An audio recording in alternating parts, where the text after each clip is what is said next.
السلام علیکم گائز، کیا حال ہے آپ کا؟ میں ہوں رابعہ فضل الہی، آپ کی instructor education circle by Rabia فضل الہی۔ آج ہمارا ٹاپک ہے علم و تعلیم کا فرسٹ چیپٹر۔ آج ہم اس بارے میں ڈسکس کریں گے۔ کائنڈلی ویڈیو کو لائک کریں، شیئر کریں اور چینل کو سبسکرائب کریں۔ چلیں لیسن سٹارٹ کرتے ہیں۔ تعلیم عربی زبان کا لفظ ہے جو علم سے ماخوذ ہے۔ انگریزی میں اس کا متبادل لفظ ایجوکیشن ہے جو لاطینی زبان کے دو الفاظ ایجوکیئر اور ایجوکیری سے ماخوذ ہے۔ ایجوکیئر کی معنی ہے ٹو برنگ آؤٹ، مطلب یہ ہے کہ اس کا مطلب یہ ہے کہ ہم نے کسی بھی بات کا اظہار کرنا ہے، اب باہر نکالنا، بروئے کار لانا۔ اور ایجوکیئر کے معنی ہے ٹو برنگ اپ، پروان چڑھانا، مطلب ایک اس میں بتایا جا رہا ہے کہ ٹیچر ہے وہ کیا کر رہی ہے، ٹیچر کا کام کیا ہے، پروان چڑھانا۔ وہ اسٹوڈنٹس کو اپنے جو ان سے اسٹوڈنٹس ہوتے ہیں ان کو پروان چڑھاتا ہے۔ استاد ان کی تربیت کرتا ہے، نہ صرف ان کی تعلیمی لحاظ سے پرورش کر رہا ہوتا ہے ایک استاد، بلکہ ان کی روحانی تربیت بھی کر رہا ہوتا ہے اور ہر طرح سے ان کو ان کی نشرما کر کے ان کی جو چھپی ہوئی صلاحیتیں ہوتی ہیں ان کو اجاگر کرتا ہے۔ ٹھیک ہے، ایجوکیشن کی اصطلاح انہی دو الفاظ سے مل کر بنی ہے۔ کیا کون کون سی اصطلاح ہے؟ پہلے بات کریں اس میں ایجوکیئر اور دوسری بات کریں اس میں ایجوکیری۔ ٹھیک ہے، اب اس کے بعد نیکسٹ والا جو لائن آ رہی ہے اس میں بات ہو رہی ہے کہ انسان کو اللہ تعالیٰ نے بے شمار صلاحیتوں سے نوازا ہے۔ ان صلاحیتوں کے لحاظ سے ہر انسان دوسرے انسان سے مختلف ہے۔ ظاہر سی بات ہے، ایک ٹیچر ہے جو وہ استاد کمرے میں اسٹوڈنٹ ہے، کلاس میں 40 سے 50 بچے بیٹھے ہوئے ہیں، ٹھیک ہے، تو ان بچے سے ڈفرینٹ ہوتا ہے۔ ایک اسٹوڈنٹ ہے، ایک ٹیچر نے بچے کو اسٹوڈنٹ کو ایک ٹیسٹ لی ہے، اب ٹیچر نے 20 to 40 ٹیسٹ ان سے ہیں وہ کنڈکٹ کی ہیں۔ اب اس کے اندر جو بچے نے اپنے اظہار خیال کیا، اپنے کسی ٹاپک کے اوپر اس نے بریفنگ دی ہے، تو وہ کس کے اوپر ہوگی؟ وہ سب کا ڈفرینٹ ہوگا۔ کسی کا ٹیسٹ ایک دوسرے سے ملتا جلتا ہوگا نہیں ہوگا، کسی کے اپنے اظہار خیال ہوگا، کسی کا اپنے اظہار خیال ہوگا۔ تو اللہ تعالیٰ نے ہر انسان کو دوسرے انسان سے ٹوٹلی ڈفرینٹ بنایا ہے۔ ان صلاحیتوں کے لحاظ سے ہر انسان دوسرے انسان سے مختلف ہے۔ تعلیم کا عمل انسان کی ان صلاحیتوں کو بروئے کار لانے اور پروان چڑھانے کا فریضہ سر انجام دیتا ہے کہ ہر بچے میں ڈفرینٹ قسم کی صلاحیتیں ہوتی ہیں اور ان صلاحیتوں کے لحاظ سے وہ ایک بچہ جو سا ہوتا ہے وہ دوسرے بچے سے ٹوٹلی ڈفرینٹ ہوتا ہے۔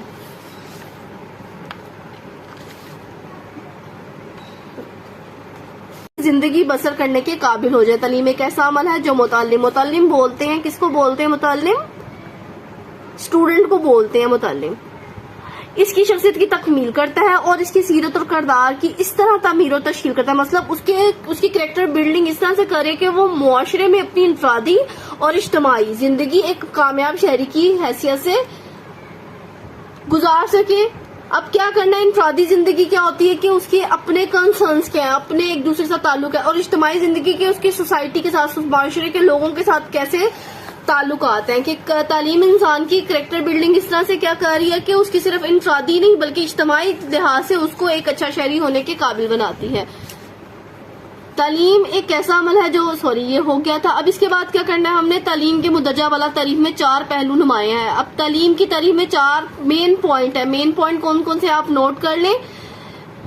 متعلم کی تمام صلاحیتوں کا اظہار اور نشرما، متعلم کے اندر جتنی بھی صلاحیتیں ہیں وہ کتنی اس کے اندر کیپیسٹی ہے، اس کے اندر کیا کیا اچھی خوبیاں ہے، اس کی انٹلیکچوئل لیول کیا، اس کا اظہار اور اس کی نشرما کرنا۔ ایک اسٹوڈنٹ ہے، اس کے اندر جو چھپی ہوئی صلاحیتیں ہیں اس کو اچھے طریقے سے اس کو اجاگر کرنا، اس کی نشرما کرنا، تاکہ وہ اپنے اندر کی چھپی ہوئی چیزوں کو اور اپنے انٹرسٹ کو اپنے پیرنٹس کے ساتھ اور اپنے استاد کے ساتھ شیئر کر سکے۔ اور ٹیچر کا کیا فرض بنتا ہے کہ وہ ان کی چھپی ہوئی صلاحیتوں کو اچھے طریقے سے اس کی کریکٹر بلڈنگ اچھے طریقے سے کر سکے، تاکہ وہ اچھا شہری بھی بن سکے، اچھا مسلمان بھی بن سکے، اور اپنی اجتماعی اور انفرادی زندگی کو ٹوٹلی اسلام کے مطابق بھی گزارے اور اپنے سوسائٹی کے رولز کے مطابق بھی گزارے۔ اب آتا ہے متعلم کی شخصیت کی تکمیل، اس کی شخصیت کی تکمیل کرنا، اس کے اخلاقیات کو اعلیٰ پائے تک لے کے جانا، اس کی اخلاقیات کو اچھے طریقے سے اس کی گرومنگ کرنا یہ آتا ہے. سر سیرت اور کردار کی تعمیر اور تشکیل کرنا, اس میں بھی یہی بات آ جاتی ہے کہ سیرت اور کردار, ظاہر سی بات ہے اس کی شخصیت کی تکمیل ہوگی تو اس کی کردار کی بھی تعمیر ہوگی. جب کردار اس کا اچھا ہوگا تو ظاہر سی بات ہے وہ اچھا شہری بھی بن سکے گا, اور اس کے انفرادی اور اجتماعی زندگی میں کامیاب شہری کی حیثیت سے تیاری. یہ سارے کام کرنا کس کا فرض بنتا ہے؟ ایک معلم کا. معلم کون ہوتا ہے؟ ٹیچر ہوتا ہے. اور متعلم کون ہوتا ہے؟ اسٹوڈنٹ ہوتا ہے. ٹھیک ہے, اب اسٹوڈنٹ نے کیا, ٹیچر کا کیا فرض بنتا ہے کہ وہ اپنے متعلم کو کے اندر یہ خوبیاں پیدا کرے, اور وہ یہ خوبیاں جب اس میں پیدا ہو جائیں گی تو وہ کیا ہو جائے گا, وہ ایک اچھا اور کامیاب شہری بن جائے گا. تعلیم حاصل کرنے کے بعد, ایجوکیشن حاصل کرنے کے بعد اس کی چھپی ہوئی صلاحیتیں جو ان سے وہ اجاگر ہو جائیں گی. تعلیم کی یہ تعریف انتہائی جامع اور مکمل ہے جو دنیا کے ہر معاشرے اور تمام افراد پر صادق آتی ہے. تعلیمی عمل کے نتیجے میں کوئی فرد معاشرے کے کسی بھی شعبے میں ایک کارکن ماہر قائد کی حیثیت سے اپنا کردار کامیابی سے ادا کرنے کے قابل ہوتا ہے. گویا معاشرے کے مطلوبہ افراد تعلیم کے اسی عمل سے تیار ہو کے معاشرے کی تعمیر اور تشکیل کرتے ہیں. اب کیا ہے تعلیم کی, اس میں اب دیکھنے والی بات کیا ہے کہ تعلیم کی یہ تعریف انتہائی جامع اور مکمل ہے. اس تعریف کے اندر ہمارے سارے مین پوائنٹ آ جاتے ہیں. ہر معاشرے اور تمام افراد پر صادق آتی ہے. مطلب یہ ڈیفینیشن جو سی ہے, اب کوئی بھی سوسائٹی ہو, اب ضروری نہیں ہم اسلامی کلچر میں رہ رہے ہیں, اب ہم کسی بھی کلچر میں رہ رہے ہوں, کسی بھی سوسائٹی میں رہ رہے ہوں, یہ 4 پوائنٹ جو سے ہوتے ہیں اس میں ڈسکس کیے جاتے ہیں. تعلیمی عمل کے نتیجے میں کوئی فرد معاشرے کے کسی بھی شعبے کا ایک اہم کارکن بن سکتا ہے. ظاہر سی بات ہے تعلیم حاصل کرنے کے بعد وہ کسی میں اسپیشلائزیشن کر لیتا ہے, کسی میں مہارت حاصل کر لیتا ہے, ماہر یا قائد بھی بن سکتا ہے تعلیم حاصل کرنے کے بعد. اور اس کے علاوہ جب وہ کسی پروفیشن میں یا کسی بھی سبجیکٹ میں پروفیشنل ہو جائے گا تو کیا کرے گا, تو اس سے کیا ہوگا, اچھا وکیل بنے گا, اچھا ڈاکٹر بنے گا, اچھا انجینئر بنے گا. تو اس سے کیا ہوگی, تعمیر اور تشکیل ہوگی معاشرے کی, معاشرہ ترقی کرے گا. ماہرین تعلیم نے تعلیم کے مفہوم کے بارے میں مختلف آراء کا اظہار کیا ہے. کسی نے اسے انسانی ذہن کی نشوونما کا قرار دیا. ظاہر سی بات ہے تعلیم کے ذریعے انسان کے ذہن کی نشوونما ہوتی ہے, انسان کے اندر اچھے اخلاق پیدا ہوتے ہیں, اچھی عادات پیدا ہوتی ہیں, اس کو اچھے برے کی تمیز پتہ چلتی ہے, اور اس سے کیا ہوتا ہے اس کے ذہن کی نشوونما ہوتی ہے. جب ذہن کی نشوونما ہوگی تبھی تو اس کے اندر اچھی کوالٹیز پیدا ہوں گی نا. کسی نے اسے معاشرتی مطابقت, سوشل ایڈجسٹمنٹ کا نام دیا ہے. اب کیا معاشرتی مطابقت, ظاہر سی بات ہے اگر آپ کی تعلیم زیادہ ہوگی, اچھی ہوگی, آپ کو نئی ایجادات, نئی جو سی آج کل ریسرچز ہوتی ہیں اس کے بارے میں بڑا شوق پیدا ہوگا, تو پھر کیا ہوگا, آپ کی معاشرے میں سوشل ایڈجسٹمنٹ, معاشرے سے مطابقت پیدا ہوگی. جیسے کہ اب کہا جاتا ہے کہ دنیا جو سی ہے وہ کیا ہے, وہ سوشل گلوبل ولیج بن گیا. پہلے گلوبل ورلڈ تھا, اب گلوبل ولیج بن گیا ہے. اب ظاہر سی بات ہے سائنس نے اتنی ترقی کر لی ہے کہ ہم اپنی پوری دنیا کے ساتھ ایٹ اے ٹائم ہر کسی کے ساتھ مطابقت کر سکتے ہیں. سقراط نے سچائی کی تلاش, ارسطو نے اس کو جسمانی اور اخلاقی نشوونما کا عمل دیا, اور افلاطون نے صحت مند معاشرے کی تنظیم کا عمل قرار دیا. اب افلاطون کے لحاظ سے کہ جتنی زیادہ تعلیم عام ہوگی, جتنے زیادہ اسٹوڈنٹس زیادہ سے زیادہ تعلیم حاصل کریں گے, معاشرہ صحت مند ہوگا. ظاہر سی بات ہے جتنا زیادہ تعلیمی نظام اچھا ہوگا معاشرہ ترقی کرے گا, معاشرے میں زیادہ سے زیادہ انجینئر پیدا ہوں گے, ڈاکٹرز بنیں گے, ٹیچرز آئیں گے, نئی ایجادات ہوں گی, سائنٹیفک ایجادات ہوں گی, جس کی وجہ سے معاشرہ جو سا ہوگا ترقی کرے گا. اب جان ڈیوی جو سا تھا یہ بھی تعلیم کا ایک بہت اچھا ایجوکیشنسٹ تھا. یہ اس کی جو سی ڈیفینیشن ہے اس کو بھی بہت امپورٹنس حاصل ہے ایجوکیشن میں. ٹھیک ہے, اس نے کیا بات کی ہے کہ اس کے جان ڈیوی سے تجربے کی مسلسل تعمیر نو اور تنظیم نو کا نام دیتا ہے.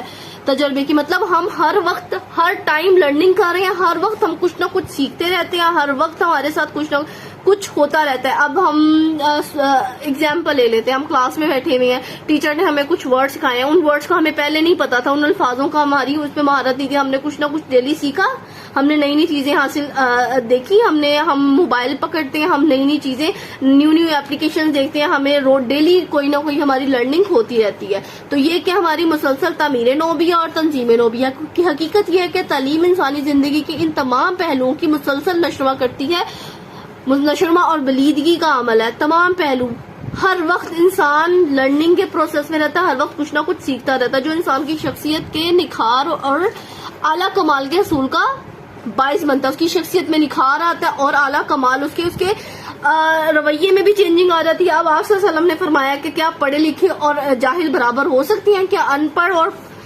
پڑھے لکھے برابر ہو سکتے ہیں؟ بالکل بھی نہیں. آپ خود یہ دیکھیں کہ آپ نے اگر معاشرے میں ایک پڑھا لکھا انسان دیکھا اور ایک ان پڑھ دیکھا ہے تو آپ اس کی بولنے کا لحاظ، اس کے بیٹھنے کا، اٹھنے کا، اس کے مینرز، پڑھے لکھے انسان کے اچھے مینرز ہوں گے اور جو ان پڑھ ہوں گے ان میں مینرز کی کمی ہوگی.